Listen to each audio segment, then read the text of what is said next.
Thanks for your time today, Pat Barrett. First question I want to ask you about is how long have you been running Black Flash Promotions? About going on about 7 years now. Okay. I've been running for about 7 years now. Okay, and I know you got Hurricane Hannah Bagley fighting on your next show. What would you say are the biggest challenges of being a promoter? This is making sure everything goes right really. It's just trying to run the show.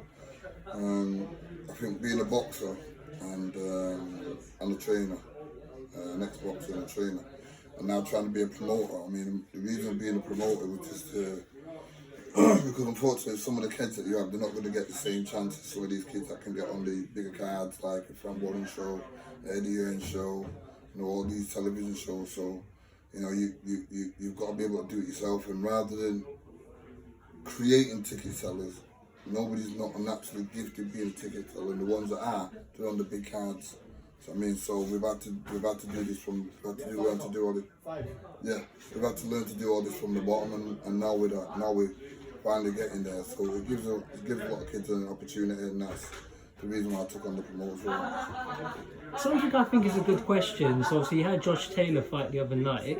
Most of us think Jack Cattle won the fight, but I think it's getting ridiculous now. Robberies are happening too often. You had John Ryder versus Danny Jacobs. I think this is a good question. I think a lot of people in boxing should start organising and start refusing to work with certain people, like Howard Foster, Ian John Lewis, where it's just happening so often. But what's your opinion on that? Do you think there's certain judges and referees whose conduct is... Yeah, go on, what do you think? Boxing has too much politics in it, and it's always been that way. So it's gone on over years and time, and it's really hard to change something. And you're right, it shouldn't be like this, because you've had one fighter that's Jack Catch, gave his life, his sacrifice, he did everything right, and not to achieve the reward that he should have got, it must be heartbreaking, and it's off-putting. So, they should do this, it should be able to bring something in again where they have, I know the judges come from different countries and see how they score the fight. I mean, it should be like a retake kind of thing, and then go off that, because I'd not watched the fight, to be quite honest, because I had a show on Saturday night, okay? But just what I'm looking at on social and what I'm hearing of everybody, I mean, everybody, the whole boxing nation and everybody else, the whole boxing pundits are saying it was a robbery. So, I mean, if it was that bad, and everybody's saying it that bad, I mean, if I was a fighter, I couldn't live with that, knowing that I've not really won the fight, I've been given the fight, yeah. And even though it benefits me, to me it's about your pride and your own ego to say that, if Lyndon had to fight Yard again, coming into that, and we was also the champion and the dog and whatever, I can't see why it shouldn't be the same with Taylor and Catherine. I mean, why you shouldn't fight him again, really. I mean, if not, it should be an automatic rematch. It should be that you have to fight first, you get stripped to the title, and he becomes the champion. So, I mean, it should be something like that. It shouldn't be where he gets to walk away, move up a weight, and then say, no, because the weight. So, I mean, it's unfair. It's so unfair. It's unfair. I wouldn't want to be given the title if I was Catmull. I want to earn it, and I think right about now he's earned it, and he should have been given to it at the end of the fight. I agree, but obviously not everyone's got that honourable mindset. What would you say are some of the, apart from refereeing and judging, what are some of the other biggest problems in boxing? And well, I asked that, but for me, I'd say fights not happening. If you look at football or other sports, you consistently take on the best, but in boxing, they pick and choose who they fight. I mean, do you think that's a major issue? Not really. I mean, but like I just said, I'm not going to talk about the politics of boxing. Boxing is what it is. Yeah.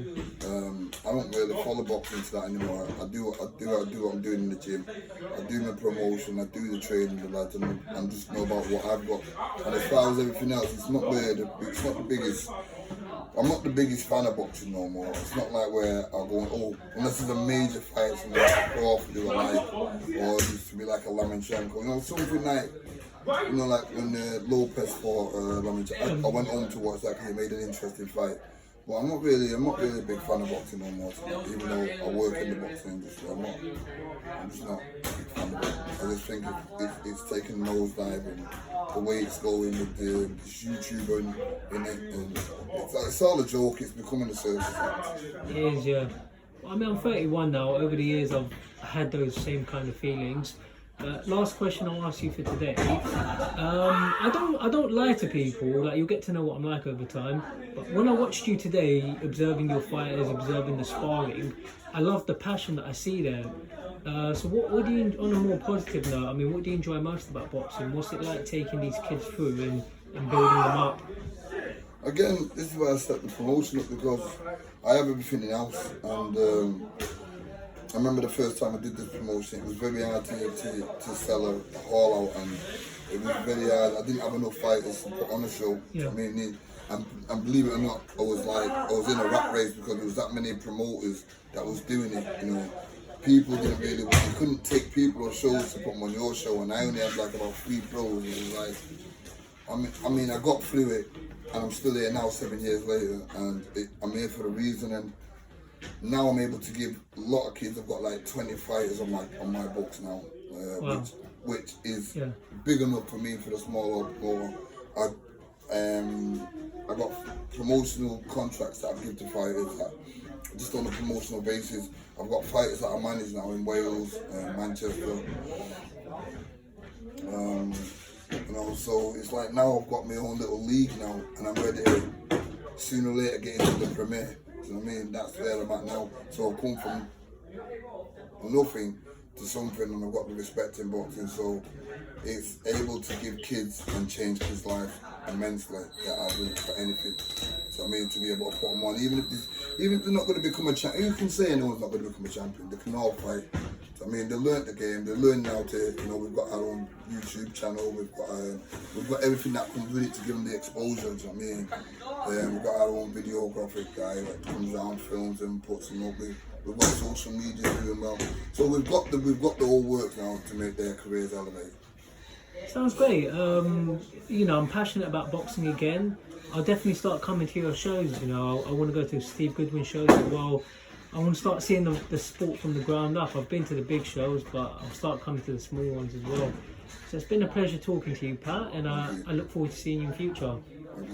Cheers, mate.